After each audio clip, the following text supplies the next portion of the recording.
1,600 feet of conduit that we got installed running from the back of the high school all the way catching the baseball field and then picking up over the bus garage. And that will get everything underground for future so that, and they're gonna run, I think y'all run fiber, right? Fiber's gonna be run coming out of the back of high school, and it's gonna tie everything in the baseball field and the bus garage. And one thing we just kind of missed on the initial discussion is the baseball practice building did not have fiber. We did not have that. It was not going to have internet in that building. We kind of missed that on the initial part, and I talked to Coach about it.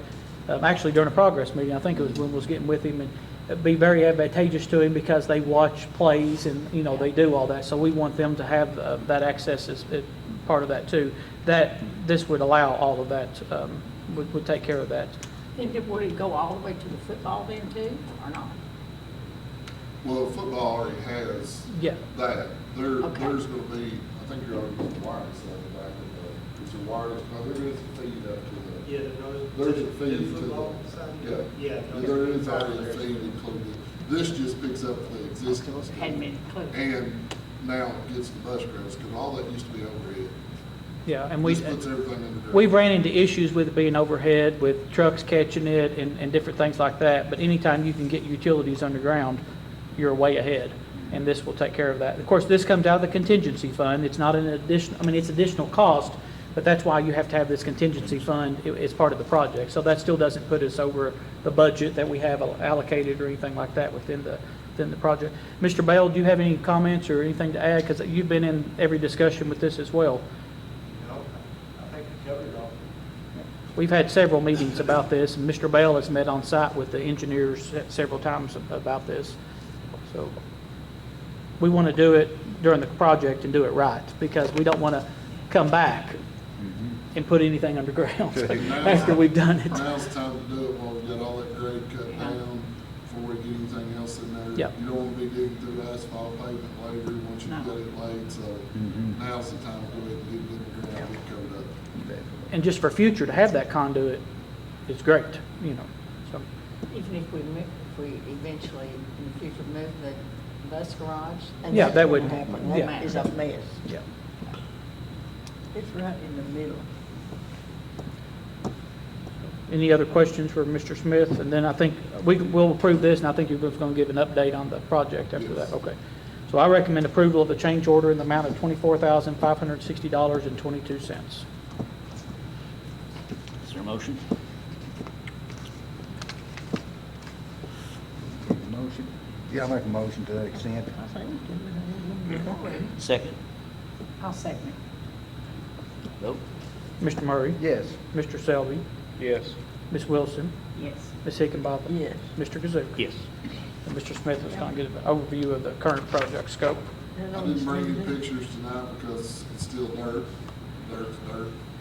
But they have moved, where the football field is going to sit, it's pretty much 2 subgrade. So if you go out there, that's about where the grade of the foot, that's what you're going to see once the field's complete. It's pretty close to subgrade. Tennis courts are pretty close to subgrade also. And if you've been around behind the baseball field, you'll see we've done the cut behind the baseball field. We plan, of course, this week's not going to cooperate too well from a weather standpoint. This whole project's outside, so we're at weather mercy. But we plan on starting the foundation wall. If you're looking at the baseball field, it'll be to the right side of the baseball field. We're going to start that retaining wall footing that runs all the way up to almost the weight room along the side of the fence down there. So we're going to start on that footing, and we're also going to start the foundations for the home bleachers where they'll be installed this fall, and also the visitor center bleachers. We're going to start on all that concrete work. Football or Football. baseball? Yeah. Now the retaining wall is up by the baseball field. Yeah, That's that's what what it'll I be thought. starting Okay. in the next 30 days also. So hopefully the next 2-3 weeks, a lot of concrete will start to get poured if we can get the weather cooperating. So we put a lot of rock down in anticipation of weather, so we're trying to keep everybody up and out of the mud, not track mud through. Plus it gives everybody a place to work, so we're not working in mud the whole time. So part of that lower parking lot we've gravelled in. If you've been down there, we went ahead and put in some temporary stone. So like I say, the next 20-30 days, hopefully concrete will start getting poured. Yeah, and you could drive between the old ATC and the middle school cafeteria, and you won't have a trail of mud to this day because of the way they've kept that clean, and enough rock to get it off the tires. So they've done a really good job with that. Really good job.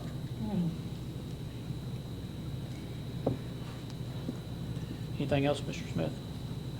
And I just want to, and the boosters and other entities have contacted me, I just want to reassure people, regardless of how that football continues to progress, the old football field will not be disturbed. That will always, that's there.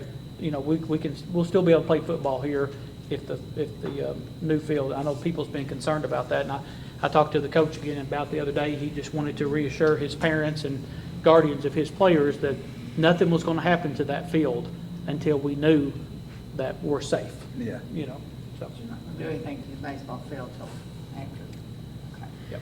And we're even going to, you know, like we do every year, get some sand on the low spots of the current field and all those things like that, so.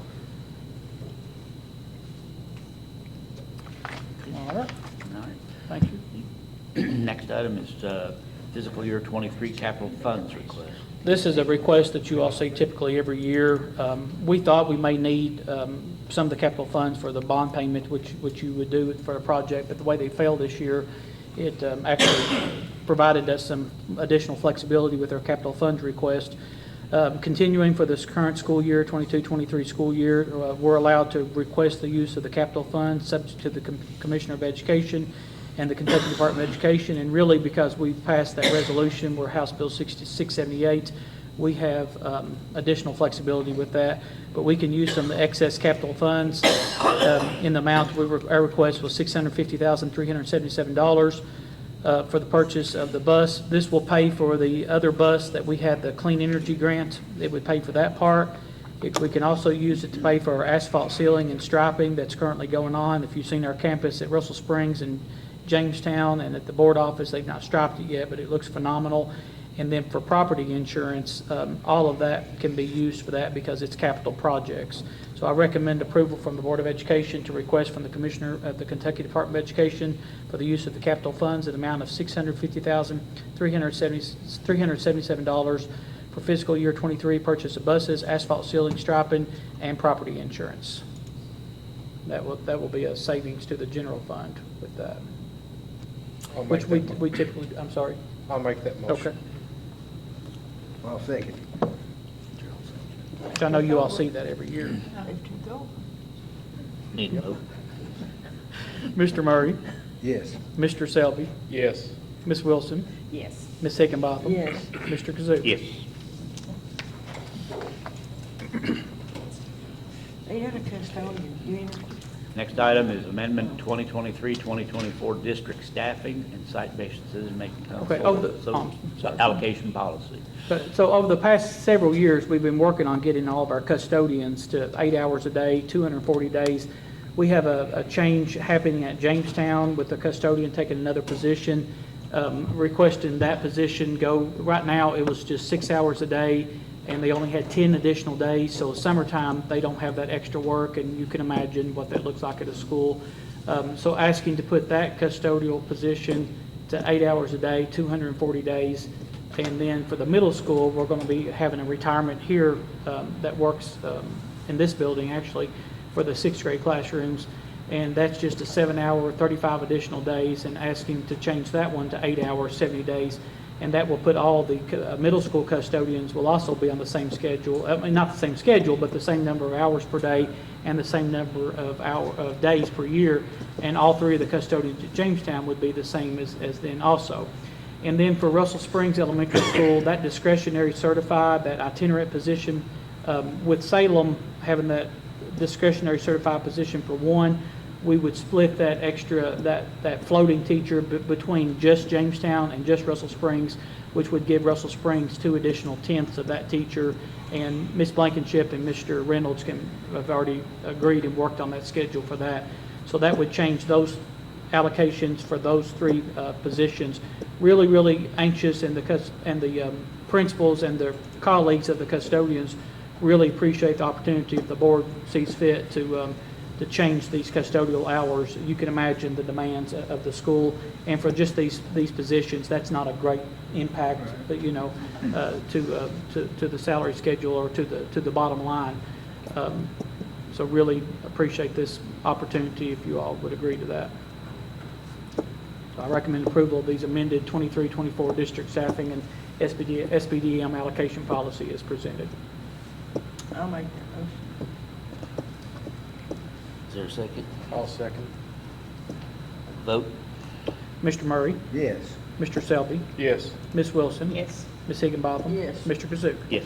Appreciate that. I know the principals do too. I'm trying to get Joey to take it, but she's not even thinking about it. Well, we still have custodial positions needed, so. You're thinking about it? Okay. It's midnight. Next item is 2023-2024 principals combined budgets. So this is something you all see each year. School principals are required to submit their school's budget. A copy has been attached for your review. I recommend approval of the 23-24 principals combined budget for each school. I'll make a motion to that effect. Second? I'll second it. Mr. Murray. Vote? Mr. Murray, Yes. Mr. Selby, Yes. Ms. Wilson, Yes. Ms. Higginbotham. Yes. Mr. Kazuk. Yes. Okay, next item, approval of BG1, district-wide school security camera system. Okay, this is significant for our district with your all's approval.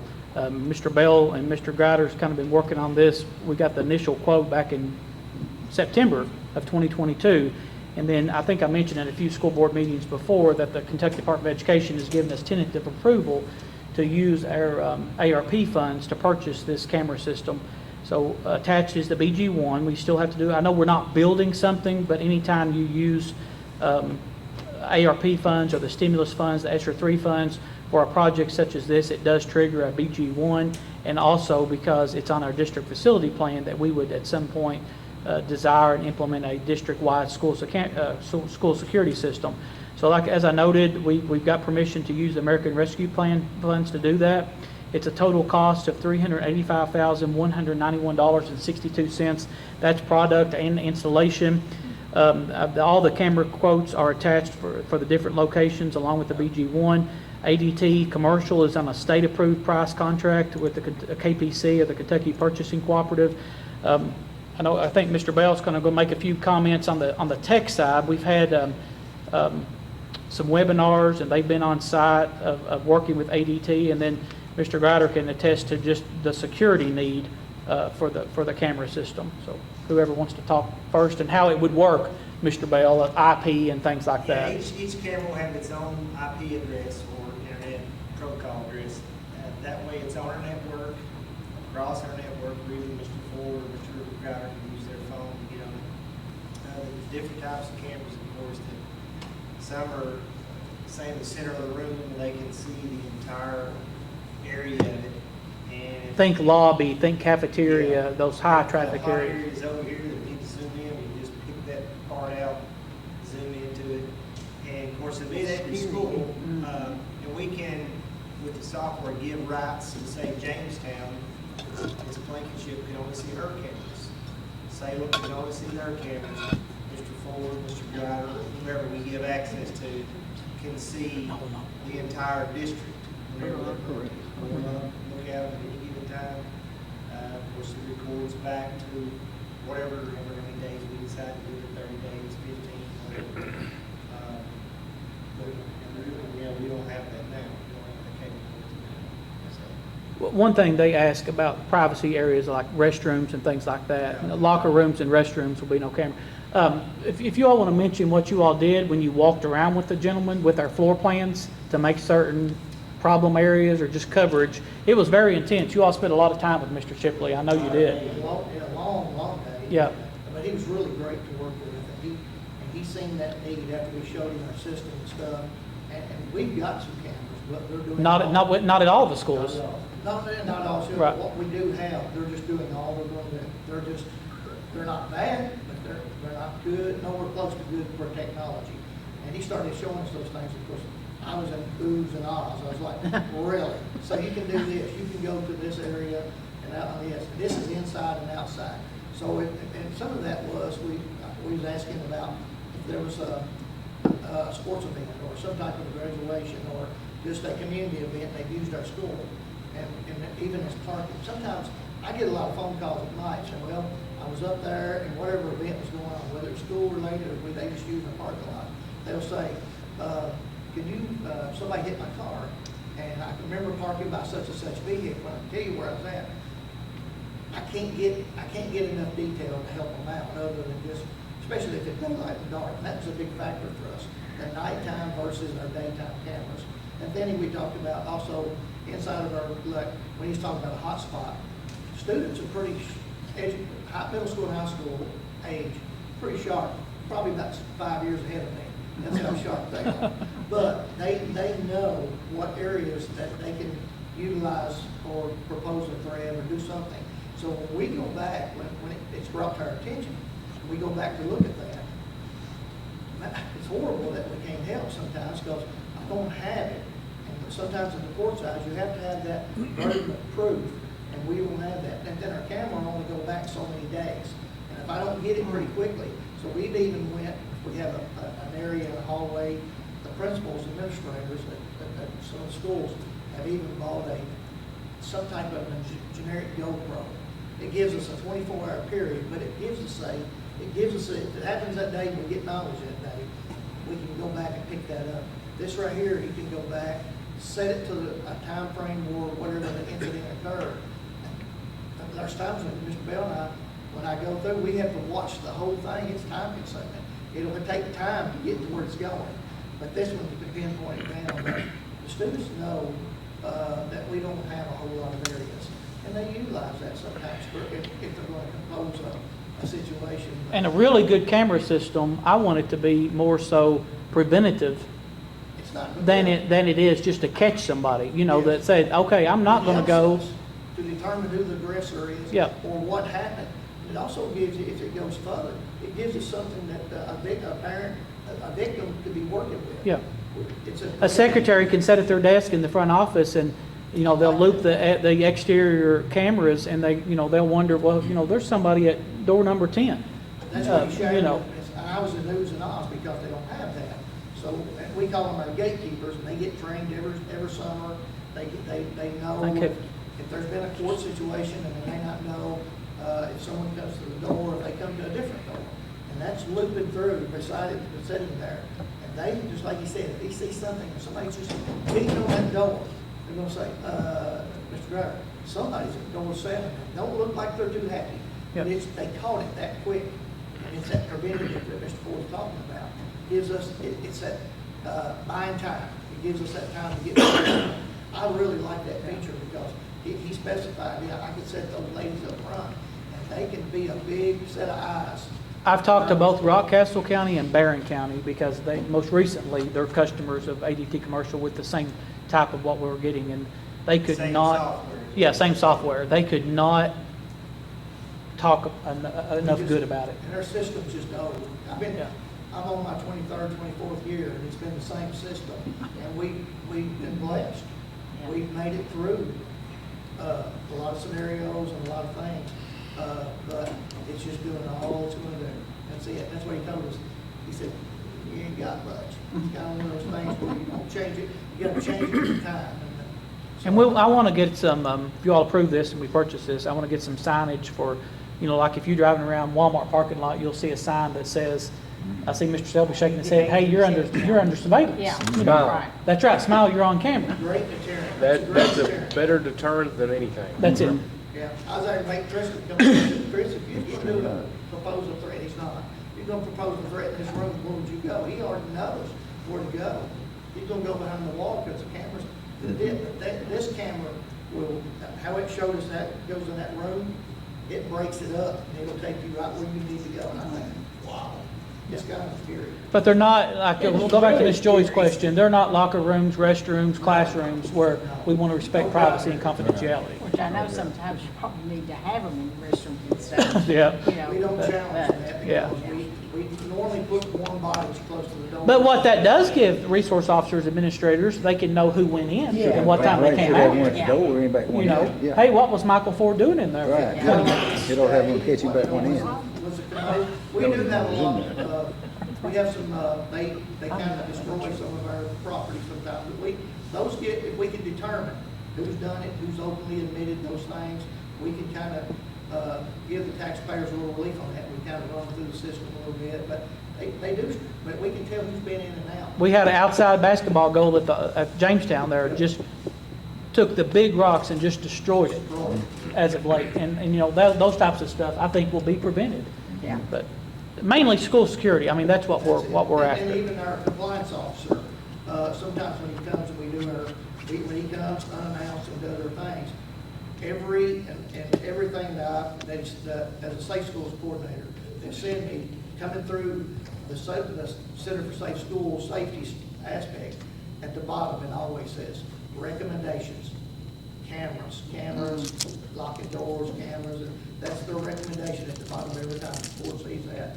And he comes in, he'll ask sometimes, y'all updated your camera system? And I said, no, you got a plan. 23 years.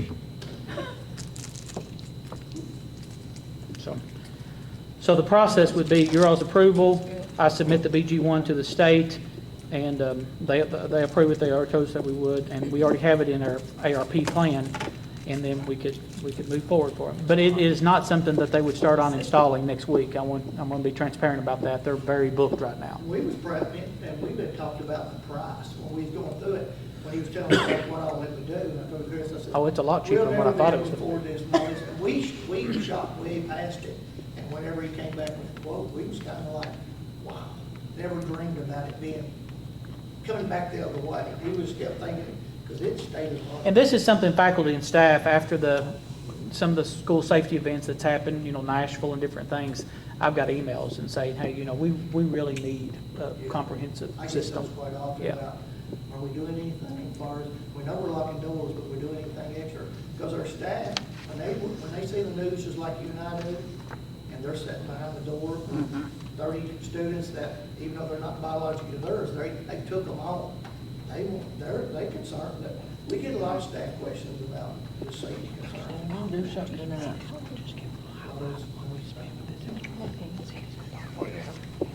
So I recommend the Russell County Board of Education approve the BG1 for the district-wide school security camera system as presented and submit to the Kentucky Department of Education for approval. I'll make a motion to that effect for sure. Is there a second? Yes, I see. Vote? Mr. Murray, Yes. Mr. Selby, Yes. Ms. Wilson. Yes. Ms. Higginbotham. Yes. And Mr. Kazuk. Yes.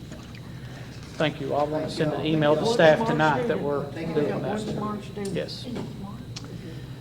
Okay. Next item is permission for early entrance kindergarten.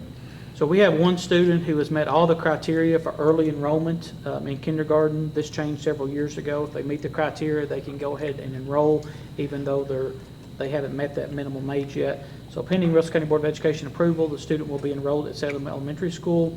I recommend the one student be granted permission for early enrollment in kindergarten in Russell County School District for the 23-24 school year. And as I said, they've met all the screening requirements to be able to be considered for this. Just takes. Not like disability or something. No. Pretty smart, huh? They meet all the screening. Yep. I'll make that motion. Is there a second? I'll second. Vote? Mr. Murray, Yes. Mr. Selby, Yes. Ms. Wilson, Yes. Ms. Higginbotham. Yes. Mr. Kazuk. Yes. Okay.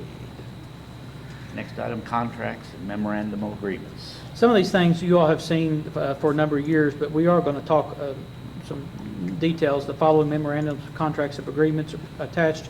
The career and technical funds, in just a minute, Ms. Reed is going to highlight some of the purchase that's been made with this current year's funds. The Office of Vocational Rehabilitation Education Labor Cabinet, the Community Work-Based Transition Program, would continue that, to have that specialist that works with some of our students with disabilities, getting them out in the community, getting them jobs. Really excited about a Feeding America School Pantry Grant Partner Program. Ms. Dameron's going to reference that. Our annual energy manager contract with Mr. Scott Kaslow, and then the Family Resource Youth Service Center AmeriCorps Literacy Grant. Salem has that currently, and we've got another opportunity to hire somebody else with this grant, fully paid for with that, and they would work at Salem Elementary, or Russell Springs Elementary School. So, Ms. Rita, I know we've got a little bit of money starting for fiscal year '24 than we did for fiscal year '23. Yeah. This is the funds that the state legislature allocated. Again, really appreciate Representative Branscombe and Senator Girdler for supporting this. But Ms. Rita has worked tirelessly with our CTE programs and just has some of the highlights of what's been able to be purchased with those funds. And let's recap again which programs, because this money came from school year '21 and 2022.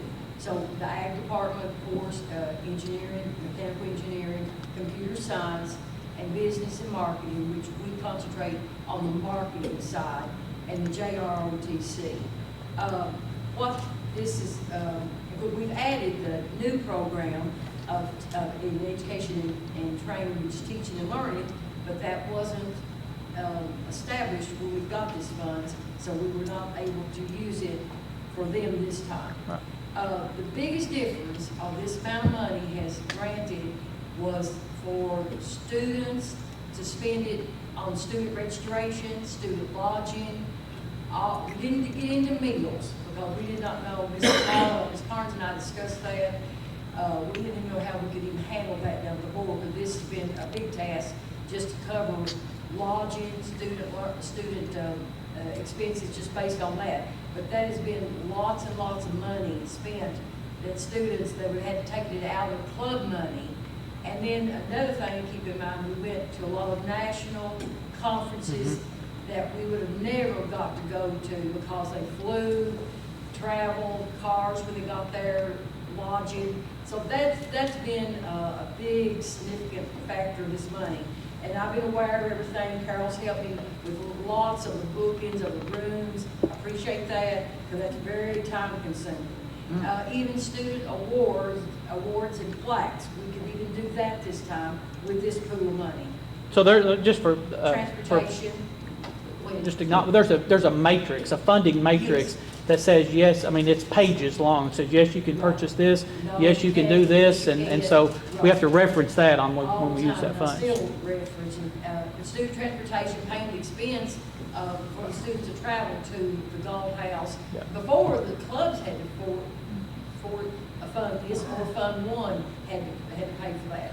So it was over $10,000 of bus trips when I got through adding up all the drivers and turned it into me. But the main thing is those national conferences, state and regional conferences, paying all that expense for the students. Now, what I didn't do, I did not pay for any teacher advisors out of this pool of money. I used Perkins funds to do that because you did not want to overlap, and what you couldn't use student funds out of Perkins. So they advised me, Frankfurt said, just do what you've been doing with Perkins because it's limited anyway. Some things that I have bought, my teachers have been wonderful to work with. I'll say, okay, I've still got money, and I have not yet had to say no on anything. It was just the best time, they just enjoyed it. We got models and kits, more drones. We had used Perkins money 2 or 3 years ago, but mechanical engineering, curriculum courses, 13 new high-spec laptops for her program, and Chris Bell orders them because they have to be high-spec, not your general laptops that like I've got in my office and Mr. Ford's got in his office. These are like $1,200 laptops to be able to run her programs on. 3D scanners, state of the art. One came in the other day. I got it off. They missed us delivering it at the high school, and Mrs. Ackerman called me and said, "Well, where's that thing at? I want to be studying on it." I said, "Oh, it's down here now." And she came. I took her to her then. But another big thing that's been important too is industry certifications, purchasing curriculum guides, also paying for passing the industry certifications, the pilot license, all for drones, and several other industry certifications. For the first time in the history that I'm aware of Russell County High School, we own a brand new John Deere 5060E open tractor with a loader and a bucket on it and then a speeder on it. So that was a big thing, a big item, especially if we move out to the industry site. We had to get some special permission to get to purchase that, but it's really. And for clarification, students there's a whole safety program to go with We that. have to go through It's not just, people. But moving on, we've done a lot of modules, model things for to do, flyer models that's coming in the next couple of weeks. And one coming in tomorrow, it would have come in today, but I couldn't, I thought I had another commitment, was a plane producer, a hydroponics system that's coming into the high school. We had 35 new Chromebooks for marketing, and I didn't leave nobody out, just to make some of the programs had more tendency to spin, and I had to pull from some of the others. We got Mr. Lunsford, computer science. I said, Matthew, we're going to order them. So we're going to order them. We're going to have this money again. He always in his voice, well, I've got good enough. I said, listen, we'll order them. 35 Dell desktop computers. Mr. Bell worked with me on that. And then he wanted 3 years of the Code High School. It's a type of program he uses, and I said, let's do it. In ROTC, the Navy provides all of their stuff for them, their curriculum. They're going to turn around those boxes over there, but what I did do was any transportation that they went from here to Somerset or here to Eastern Kentucky University, I did pick that up and pay for it. Anything else they needed, I would have been glad to do. It's just the Navy pretty well provides most of their stuff, their curriculum and all that. And it's just been great, because this has been a long time coming. Ms. Rita spent a lot of time and very diligent Teachers in say it. that too. It's So just we, been good to be able to have the money to do it. and next year, as of now, it's about approximately $20,000 more than for fiscal year '24 than what we have currently. So we've been blessed. That's based on those same Yep. programs again. Thank you, Ms. Rita. And then Ms. Dameron's going to talk a little bit about the opportunity we have with Feeding America for the school pantry program. Yes, this is probably about the easiest thing that we've ever done, because they contacted us and have offered us the opportunity to have a school pantry on site. It had to be on the middle or high school campus, but it can serve all of our students in the school system. And basically what they are doing is they're going beyond just like what our backpack program would be, where the kids get something on Friday to take home over the weekend. This is actually going to be shelves and a refrigerator and freezer with food in it that a parent could call, or a student could come to us and say that they need something. There's really no limitations on who we can serve or how often, as long as they're a student. They're going to let Frisk vet that. The Family Resource Center gets to vet that however they feel is appropriate. They're going to supply us the refrigerator and freezer. They're going to allow us to order whatever we want off of their menu every month and to stock it with. All we had to do was provide a space for it to be housed in that had heating and air conditioning. So that's all we had to do. Just a few samples. They will still have several of the single-serve items like that come in the backpack meals, but they're also going to provide family items like pancake mix and syrup, spaghetti and sauce, cans of applesauce, vegetables, peaches, soups, that kind of stuff, peanut butter, milk, mac and cheese, rice and cereal, and then they'll also, when they have them available, they'll give us eggs and produce, and we'll be able to order chicken, hot dogs, hamburger, and lunch meats that will be frozen. So we are really super excited, because again, it costs us nothing but the space. And so in reference in the space, what we've been working on is where Mr. Sloan and Mr. Noakes building used to be behind the area technology, that end where Mr. Noakes' classroom was, because it would be such great, easy access for parents and family resource centers to load and unload. So maintenance has been in there and cleaning out, and appreciate the custodians at the middle school. They stripped the floor and waxing it for us, so it's just been a joint effort. At some point, we want to move maintenance over there, and we'll have probably another spot.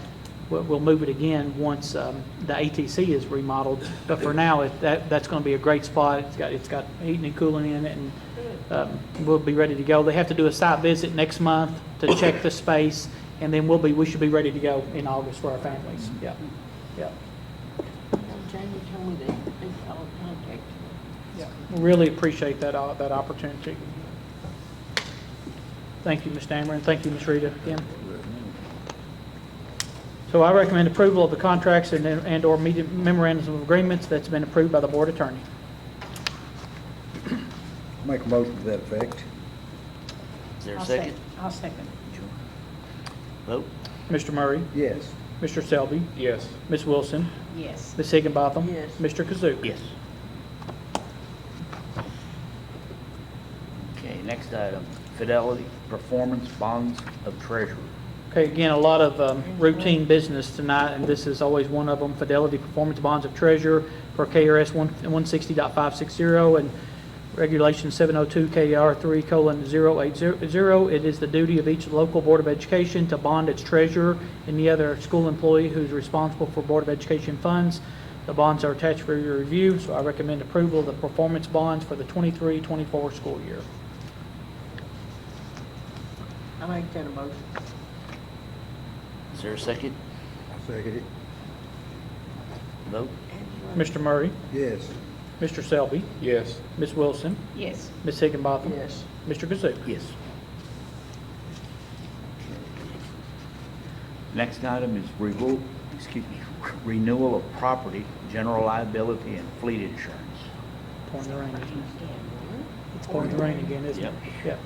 So our current insurance coverage for property, general liability, and fleet expired June 30, 2023. This is a renewal for the 23-24 school year. For the next school year, we'll take it back out to market. This is, in full disclosure, on this, I know if you've seen some of the local school news articles and even city and county governments, this is no difference.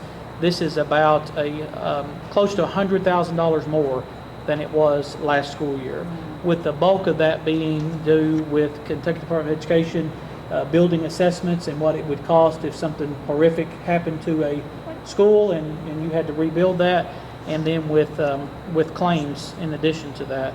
So this total due is $392,016.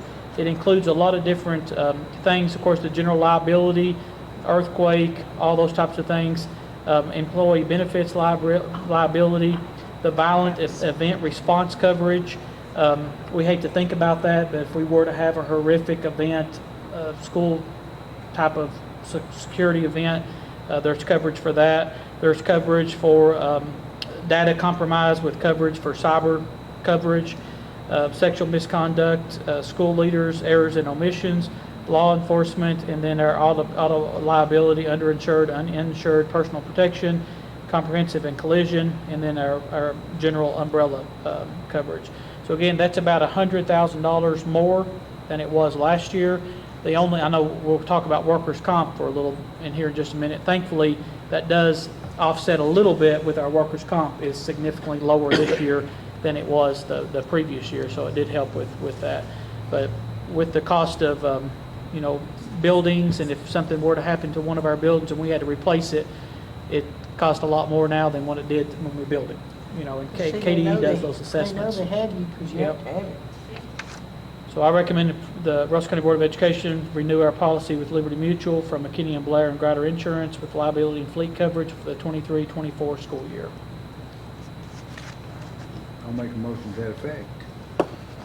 Is there a second? I'll second. Vote? Mr. Murray, Yes. Mr. Selby, Yes. Ms. Wilson, Yes. Ms. Higginbotham, Yes. Mr. Kazoo. Yes.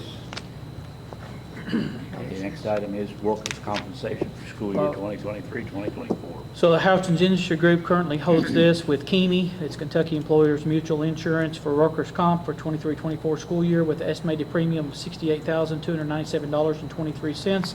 You will see our mod rate went from 1.6 to 0.66, and so our last year was presented at $86,365. This year presented at $68,297.23.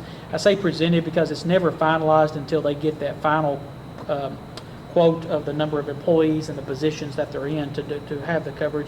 So a big shout out to our employees, just workplace safety to where we can have a mod rate that went from 1.6 down to 0.66. of a reduction of almost $20,000. Yeah. And that's just making good decisions and being safe in our practices and things like that with our workers' comp. So shout out to our faculty and staff administration with that. And another really good thing that I like and our nurses like and for coverage, obviously if it's significant, you're taking the employee to the ER. But if it's something that might be able to, you report the claim with a nurse hotline. So the nurse can triage you before you just automatically go to the emergency room or go to a doctor because it may not be needed. So that's a really great opportunity to save some dollars with that. So I recommend the Russell County Schools continue using Houchings Industry Group for the KEMI, what we refer to as Kentucky Employers Mutual Insurance, to provide workers' comp for the 23-24 school year. Is there a second? Second. Vote. Mr. Murray, Yes. Mr. Selby, Yes. Ms. Wilson, Yes. Ms. Higginbotham, Yes. Mr. Kazoo. Yes.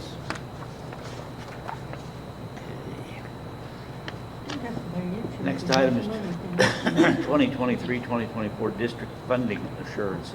Okay, I know you all see this every year. This is all, we get a lot of federal and state programs, and we have to oblige by all the regulations and agreements that they provide in those with individual grants. So that's why if you'll see, Title I and it has all the yeses next to it, and each entity, each grant that we provided, we have to provide for the what we refer to as the assurances with each one, and that's what that represents, and it's done in a system called GMAP. So after you all approve it, I have to go back in there and note the board minutes that the board has approved this, and we're just going to spend the money, use the money in the federal and state grants within the confines that it says that we're allowed to do. So I recommend the Russell County Board of Education accept the 23-24 district funding assurances as presented. I'll make the motion. Need a second? I'll second. Vote. Mr. Murray, Yes. Mr. Selby, Yes. Ms. Wilson, Yes. Ms. Higginbotham, Yes. Mr. Kazoo. Yes. Okay. Next item is annual board action for emergency teacher and emergency substitute teacher certification. So this is something, again, that you all see each year per KRS 161.100 and KRS 161.102. Attached calls for each local Board of Education to approve one-year emergency certification for teachers of specified areas of critical shortage in order to fill an unanticipated vacant teacher positions which may occur prior to and after the opening of the upcoming school year. This year be 23-24. And approve emergency certification for non-certified substitute teachers who were hired to broaden the substitute pool to cover classes when teachers are absent. So in a nutshell, if we advertise for a position, find no qualified applicants, and they have a bachelor's degree. So let's just say that I've got a math position right now, we still don't have any applications for it. And if we can't find anybody and someone applies for it that has a 4-year degree in human services, they could be issued an emergency teaching certificate for that 1 year. And then the position has to be posted again. That person can be considered for it if they have got into a program or something like that, but it has to be posted again for that. You can only hire emergency certified teachers when there's no otherwise qualified candidate available. That's number one for the teaching part. On the substitute part, an emergency certified substitute part is someone that does not hold a teaching degree. I subbed for a year. My first year out of college, I didn't get a teaching job. I subbed, but I had a teaching degree, so I was not an emergency certified substitute teacher. You can be emergency certified to teach with 64 college hours with some GPA requirements and stuff within that. Those are the teachers that are emergency substitute.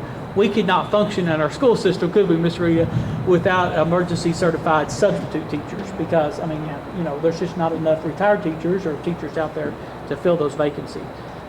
So I recommend approval of the annual board action for emergency teacher substitute and teacher certification. So what would happen in this if Ms. Rita, and she spends so much time with all this, if we have to hire somebody in an emergency certified position, then we have to quote this board action that says the board gave us authorization to do that. And again, we only do that when there's no otherwise qualified applicants available. We have had them in the past. We have. There's rarely a year, actually, that goes by that we don't do it. And in the past, Ms. Joy, you could only do 1 year as emergency certified. But now the state, you can petition the state board, the Education Professional Standards Board. If you still don't have somebody, they'll let that person do it again, Even though they've not enrolled in the program. even though they've not enrolled in the program. Yeah. So they could get enrolled in a program and do an option 6 if they have a bachelor's degree. And sometimes that works for people and sometimes it not. But we've not had to do, yeah, we have. Several years ago, we did a teacher twice in home ec, or the home economics program. Joey's dropped it, Clark. Never could find anybody certified. Yeah. Yeah. I'll make a motion to that effect. Okay. Is there a second? I'll second. Vote? Mr. Murray, Yes. Mr. Selby, Yes. Ms. Wilson, Yes. Ms. Higginbotham, Yes. Mr. Kazoo. Yes. And just a note of appreciation to our substitutes that make that work, because we certainly appreciate what they do for us. You're going to bid on some of it? Okay. I don't want to live in. Short bus, we don't have any short bus. Okay, next item is declare surplus, accept sealed bids. Per Russell County Board of Education Policy 04.8, the superintendent shall advise the board when certain properties are no longer needed for public school purposes. Upon receiving this report, the board at May, such time as it deems proper and after compliance with applicable state and federal regulations, authorize the disposal of school properties through closed sealed bids, public auction, or sale for at least the fair market value established by certified appraisal. And the board, you all always reserve the right to reject any and all bids, and we've attached that policy for your review. Got a couple more buses. Since the board authorized the service truck last year for the bus garage, they had, well, let me get to this one first. This 1993 International Snub-Nose bus was one. It's the one that has the engine in the back, literally just flat on the front. Oh, Yeah. You can make a sharp turn real quick.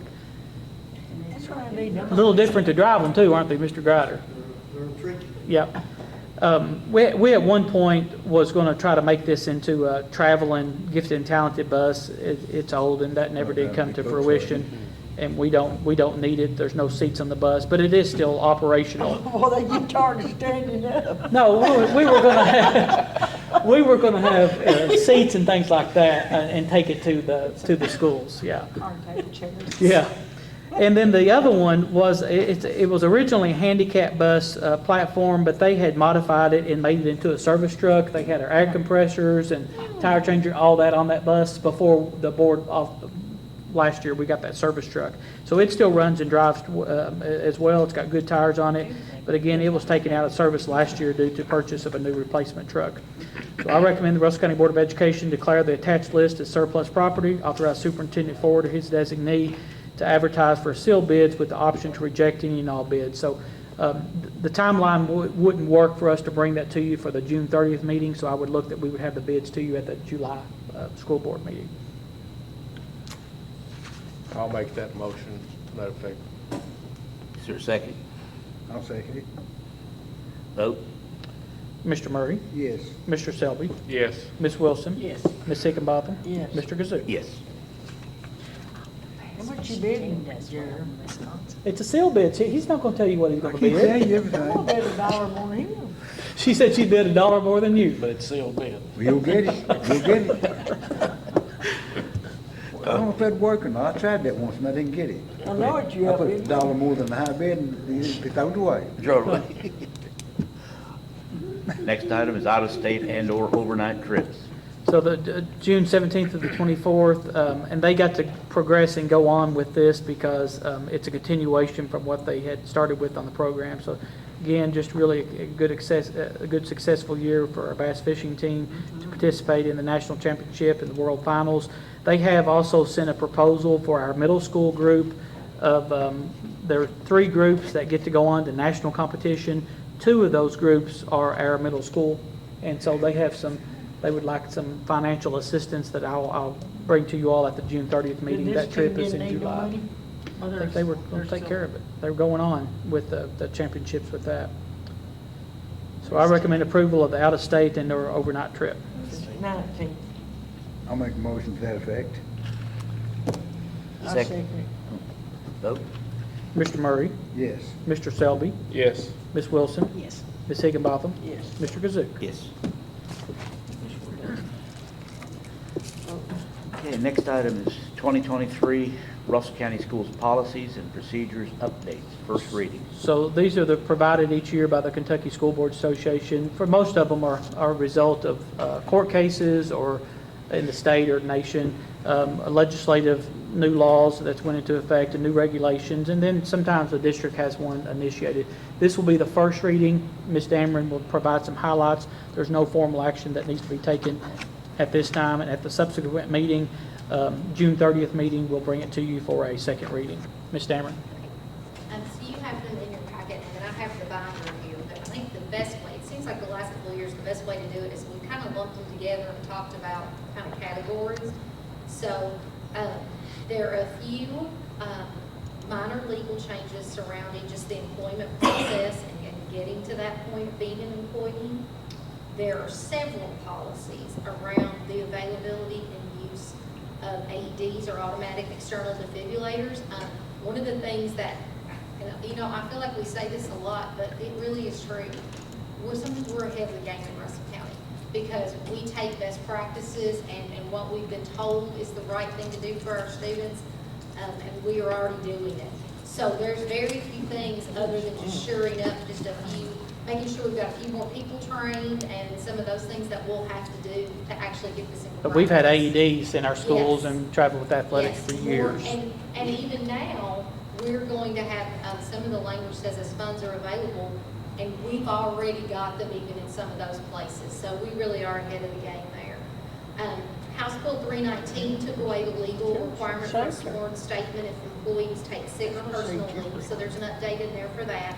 House Bill 547 created a new section to protect an employee's religious expression, so that section is in there. In the curriculum and instruction sections of your policies, which are like policies chapters 8 and 9, there are a few updates surrounding graduation, alternative credit options, and early graduations. And those have really been in place. There's just a few cleanup, like a graduation, where for several years you saw that if a student was a freshman in this year, if a student was a freshman in this year, and it kind of had that rolling where graduation was changing each year for students. So that's all cleaned up now into just one simple policy. And then the other ones were just adding a few details that the state's requiring. And also there's a requirement for parent notification if certain content is going to be discussed. And that was in a House bill that came through. In the student section, there's a few legal updates surrounding some definitions for like bullying, hazing, and some options for discipline and for placement of students. If there are discipline issues, it gives the administrators a few more options to expedite that. And then in the back of my book, attached in yours, is a district initiated section where there are 3 policies that we initiated and changed to surrounding the district issuance of checks, so a finance policy, and then addressing holidays for your year-round staff, which would be like your 240-day people that work 12 months out of the year, and just updating a holiday policy for those certified and classified employees. So I think that kind of covers the categories of updates that you all saw in there. Well, one thing, and we've not included it in this, but we'll bring to you later and get a little bit more guidance. We do have to update our policy on, like Mr. Grider was talking about with the camera system, on how long we will retain the footage of that. That's part of the requirement that we update a policy that says after 30 days it will be wiped. It's going to disappear. So that will be brought to you all too at a later date. But it's going to be quite a few months before they get the cameras installed. So again, there's no action taken at this time. That was just the first reading Will of that be those policy before school, you updates. think? For the cameras, no. Oh, No. He said they have so much of them. Okay. Next item is superintendent evaluation information. So typically at the June 30th meeting of the Russell County Board of Education, we'll complete Superintendent Ford's annual evaluation. You all have a blank copy of the evaluation form for the board's review and along with the standards. So we'll typically do that at the June 30th school board meeting.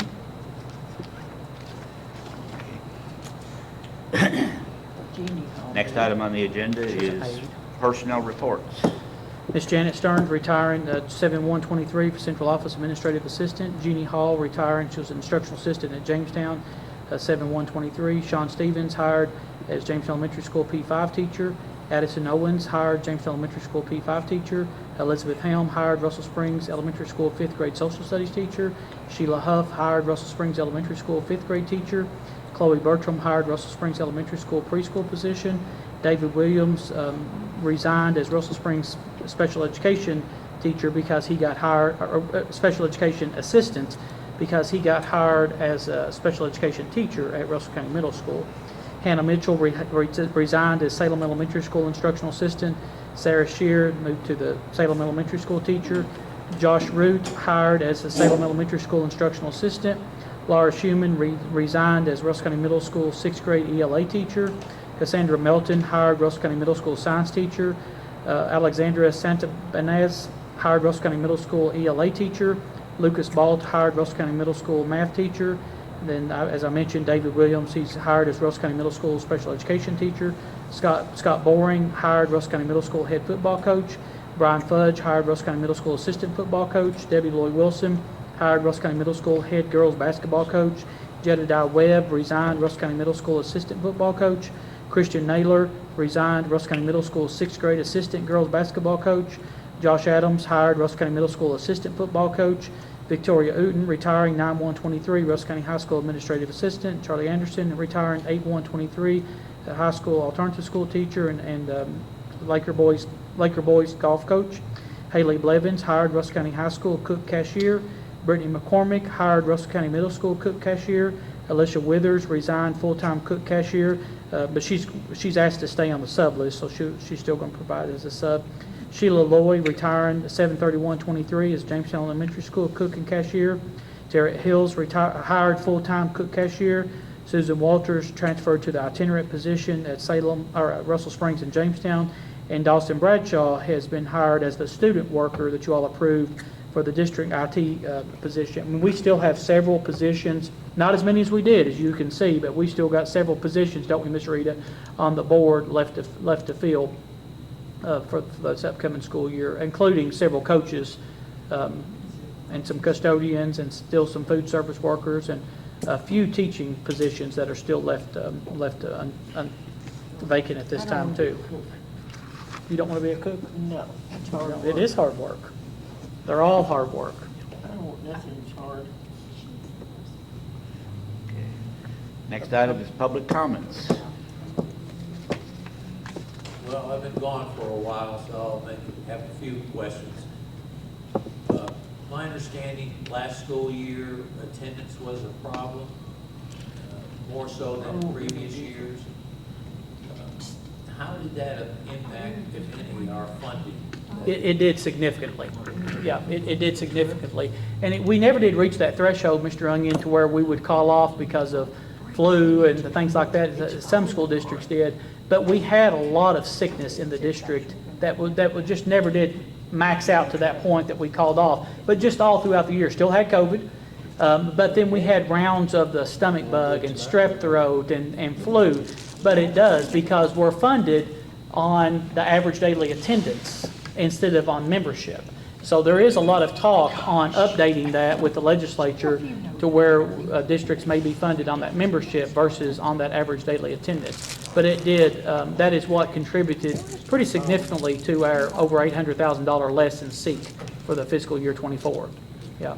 One of the reasons I asked is from my, how do I put this, daughter informant. Yeah. She had a number of friends who just didn't come to school. And they would just say, I don't want to come to school. And I was curious, because I read an article recently about this is nationwide kind of a problem. Yeah.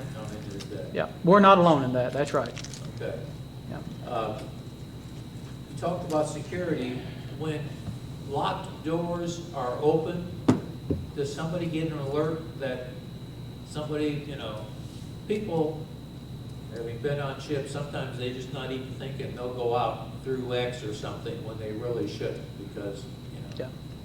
So my question really is somebody get notified when somebody goes out a door that's supposed to be locked? There's no automatic system of notification wired to the doors, but that's part of the responsibility of our school resource officers and admin.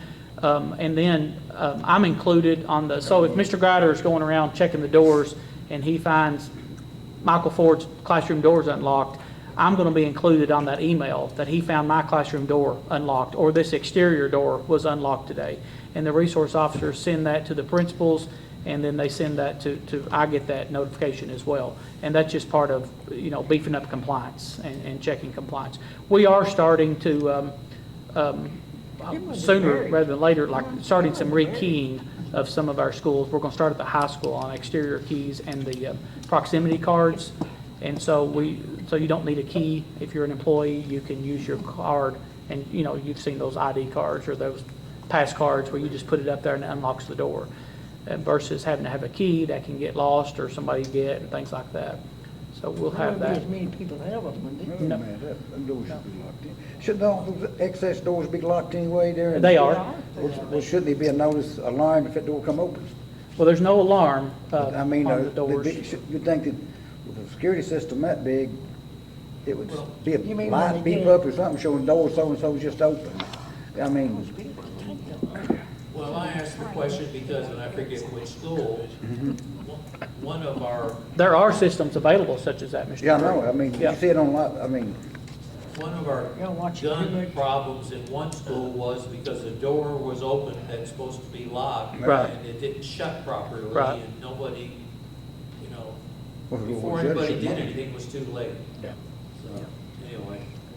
But there are, Mr. Murray, there are systems that can be purchased and done with these that. doors too, like he said there, if a door wasn't shut proper, if one of them in the system ain't shut, it won't let the alarm. It sends a notice. Yeah, it'll fail. Somebody needs to marry It'll fail it. to feed through. It sends a notice that says, hey, you may get an email alert on your phone that says Yeah. door 12 has been opened, Yeah, or fail to shut. Yeah. Whichever, it should be. Yeah. I mean, you'd think it'd automatically be something for that.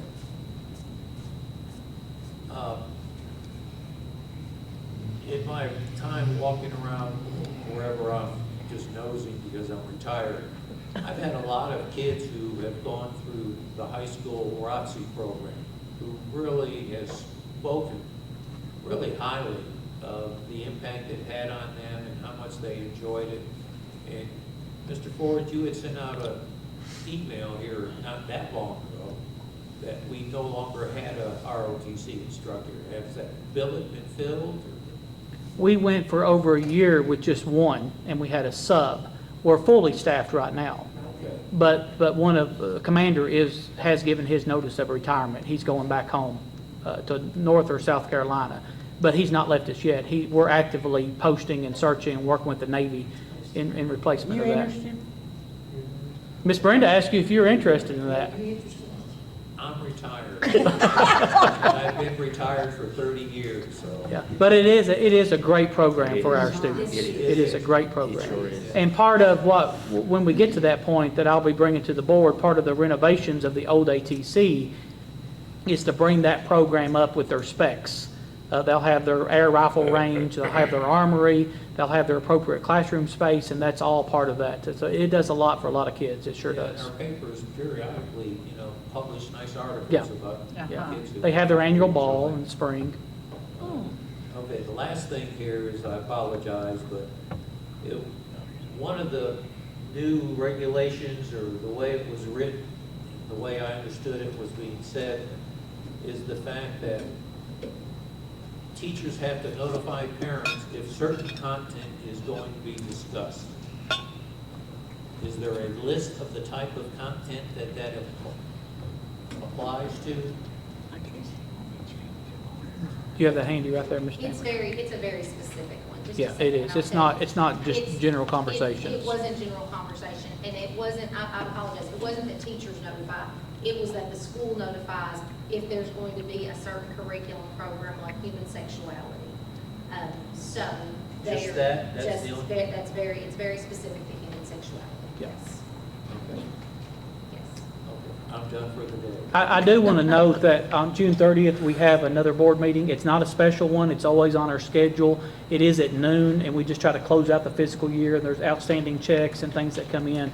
We have a little bit of time that afternoon then to process that. So June 30th is another board meeting. It's not special because it's on the schedule, but we plan to, it'll be in this room at noon next Good, Thursday. won't interrupt Friday. my dinner.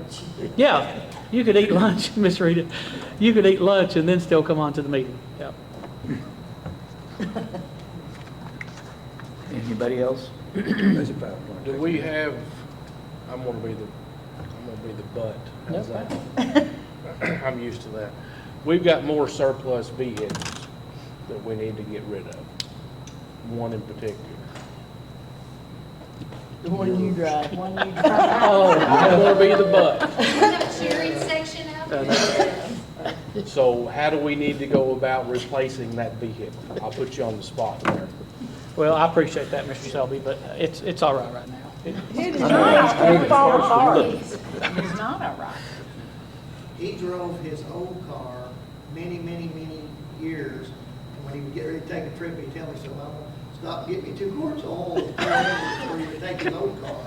And so we probably have to drive him pretty hard to upgrade, but he definitely needs an upgrade. Definitely. Yeah, sometimes, one of the mechanics, 2 of the mechanics said when he hits his brakes sometime, the whole top's gonna come off. You know what, Mr. Murray, you know what Randall Burton told me? Because you fixed up that one car so good. Randall told me, he said, you need to surplus your vehicle, let Mr. Murray buy it, and then buy it back from him. He said, didn't know if it was me coming, you coming, or, Yeah, because I think you painted or fixed the wheels and stuff like that, yeah. So, I need yours to go with mine. So we have another You're almost swinging. surplus vehicle that we need to address. I don't want it. I don't want it.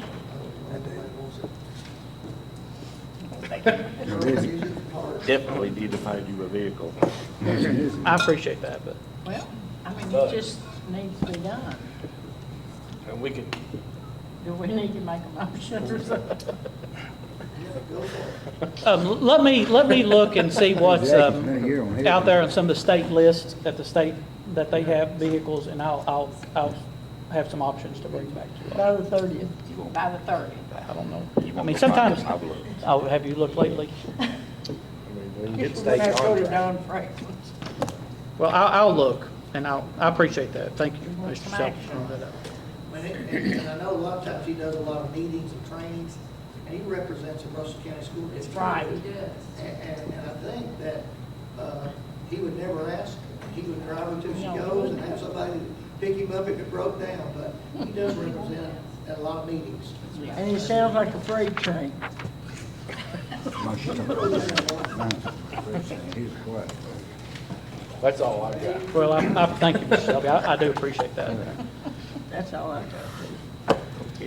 If I just bring an extra coal pack on occasion, Yeah, you know, those Ford Expeditions, but. Brendan? I make the motion we dismiss, adjourn. Adjourned. Is it the same thing? Second? Mr. Selby, second. No. All in favor? Okay. Thank you. In all seriousness, You that want- is a good You want to see question. this? Can you get this on film?